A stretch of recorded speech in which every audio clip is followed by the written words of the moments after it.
Testing of Fuji Differential Pressure Transmitter. The transmitter has been set to a calibration range of input signal according to the request of the customer.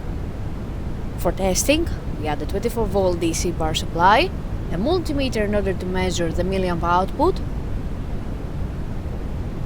By manipulating the input signal, the unit reacts accordingly, and at the lowest set point, the output is 4 milliamp, and at the highest set point, the output is 20 milliamp.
It is now clear that the transmitter is working successfully and is ready to be delivered to the customer.